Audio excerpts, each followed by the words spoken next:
দাদা প্লিজ দাদা, আমি তোমার দুটো পা ধরছি দাদা। দাদা আমাকে একটু বেচা কেনাটা করতে দাও দাদা, আমাকে একটু তোমাকে একটু বেচা কেনা করতে দাও। রাজুদার পকেট পরোটা নামটা তো তোমরা শুনেই নিয়েছো সবাই আশা করি। তো এই লোকটাকে মনে হয় ব্যবসা করতে দেবে না কিছু ফুড ব্লগারদের জন্য। সকালবেলায় রাস্তার ধারে কুকুররা বসে থাকে, তোমরা দেখেছো তো? হ্যাঁ অবশ্যই আশা করি দেখেছো। সকালবেলা কেন, যে কোনো টাইমে রাস্তার ধারে বসে থাকে, 24 ঘন্টাই বসে থাকে। তো এর সাথে কারোর তুলনা না অবশ্যই। কিন্তু একটা কথা বলবো, রাজুদার ভোর 5টা থেকে শুরু করে 12টা পর্যন্ত, মানে টোটাল টাইমটা তাকে বিজনেস করতে দেবে না এরা। ধরুন দুদিন ধরে এইগুলো ডিস্টার্ব হচ্ছে, মালটা বেচতে দাও। 110 টাকা শুরু করেছে এমন, মানে কিছু বলার নেই, কিছু অসভ্যতামি চলছে। মানে এই লোকটার আগের দিন আমি ভাবছিলাম ভিডিও বানাবোই না, তারপরে বানালাম। শিয়ালদাতে যেখানে বসতো সেই জায়গাটাও চেঞ্জ হয়ে গেছে, এখন নতুন জায়গায় সেখানেও চলে গেছে। রাজুদার পরোটার নতুন ঠিকানা এই ডান দিকে আপনার কোর্ট এসে বাঁদিকে রাস্তাটা যাচ্ছে, রাস্তাটা দিয়ে হেঁটে গেলেই রাজুদার নতুন ঠিকানা, হেঁটে গেলেই মানে সেখানে দেখো রাজুদার দোকানের কয়েকটা কাহিনী আগে আমি দেখাই। এরা যেন নিজেদের দোকানই ভেবে নিয়েছে। সে বারণ করছে যে হচ্ছে এখানে ব্যবসা করতে অসুবিধা হচ্ছে, তার উপর প্রেশার আছে, তারপরেও কেউ শুনছে না, মানে ভিডিও বানাবেই। আমিও 5 জনের আন্ডারে থাকি, তো আমার লোকাল দাদারা বলেছে যে জ্যাম করিস না পাবলিক প্লেস, এবং পুলিশ এসেও আজকে বলে গেছে, অফিসার এসেছিল যে এইভাবে রোজ জ্যাম করলে কিন্তু তোকে এখানে বসতে দেবো না। সেই সূত্রে আমি যেটা কাস্টমার তাদের আমি লাইন টাইন করে ঠিক ক্যাপচার করছি, কিন্তু ইউটিউবার দাদা ভাইদের বিনীত নিবেদন করছে আপনারা 9টার পর আসুন। আমার জায়গা ছাড়ার পর যে কোনো একটা ফাঁকা জায়গা দেখে। আর এখানে একজন দেখো, এর অবস্থাটা দেখো। রাজুদা কথা বলা যাবে তো? হ্যাঁ আমি কাজটা গুছিয়ে নিচ্ছি, আমি কাজটা গুছাতে দিই কি রে বাবা। জায়গাটা কিন্তু আমার আমি কিছু লোকের আয়ত্তে রাখি, সেই জায়গাটা আমাকে কমপ্লিট করতে দিন। আমার যদি কোনো ক্ষতি হয় আপনারা দায় দেবেন না। হয়তো 18 দিন ঘরে বসেছিলাম, কেউ তো জিজ্ঞাসা করেন তোর কি চলছে। আজকে দোকান খুলেছি, লোক ভরে গেছে, ওই তো কেউই জানে না, আবার সবাই জানে। আমি বড় গাছ হতেই আমার 18 দিন কাজ বন্ধ ছিল, কোনো বোলার তো একদিন খোঁজ নেননি। আজকে দোকানটা খুলে পারিনি, আমাকে এরকম করছে দাঁড়ান একজনের জায়গায় বিক্রি করি, সেই জায়গাটা কমপ্লিট করতে দিন। এর ডায়লগ বাজিটা দেখো শুধু। খাবার না, हम अंडा मांग रहे हमको नहीं दोगे। अरे अंडा नहीं रे भैया, उसको लेके आएगा सियालदा से 3 गो पराठा। सियालदा अपना बाजार है भाई, हिला देंगे। अरे भाई जाना यार, जा তোকে তো সবচেয়ে আগে দিলাম।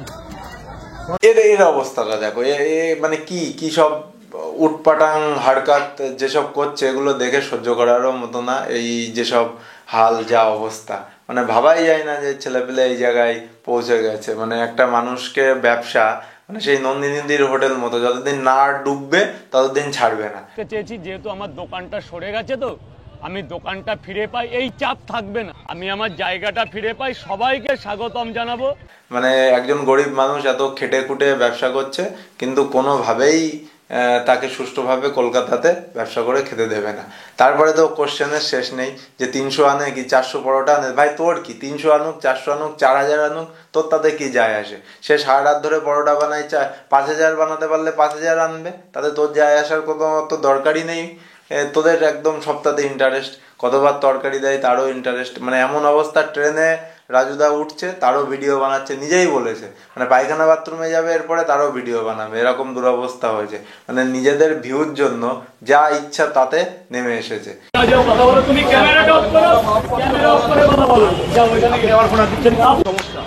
কোনো আপনার জেনে লাভ নেই, আপনি তো পরে নেগেটিভ ছেড়ে দেবেন।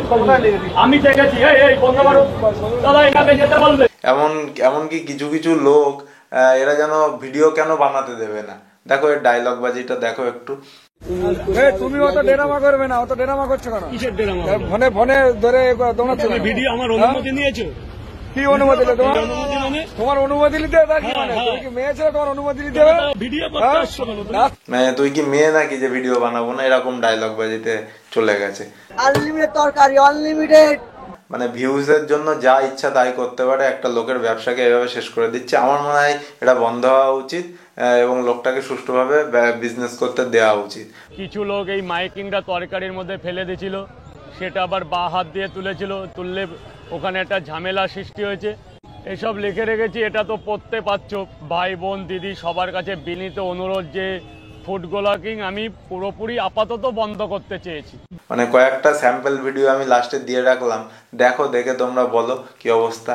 20 টাকায় 3টে পরোটা, আনলিমিটেড তরকারি, সত্যিই ভালো। রাজুদার ব্যবসা এগিয়ে যাক আরো।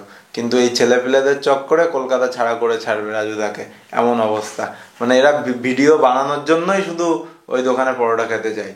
আর এমনিতে ভিড় হোক, ক্রেজ হোক, সবই হোক, রাজুদা সেলিব্রিটি হয়ে যাক, তাতেও অসুবিধা নেই। কিন্তু একটা অসভ্যতামি নষ্টামি চলছে মার্কেটে এই মানে ব্লগিং এর নামে, এই যেটা চলছে ফুড ব্লগিং। আর রিভিউ দিতে দিতে রিভিউ বানানটাও ঠিকঠাক বলতে পারে না, উচ্চারণও করতে পারে না, এরকম অবস্থা। লাজুদা আমার ছেলে এটা করবে আমি আশা করি। লাজুদার দোকানে পলোটা কিনেছি, কিনে লিভিউ দেবো, লিভিউ দিয়ে দিল না, কয়েক লিভিউ হবে না এখানে। যাই হোক, মানে এই তো অবস্থা। এই সকাল সকাল দোকান খুললাম, কিন্তু আমার জায়গাটা চেঞ্জ করতে বাধ্য হয়েছি। যে কিছু চাপ আসছে আমার উপর।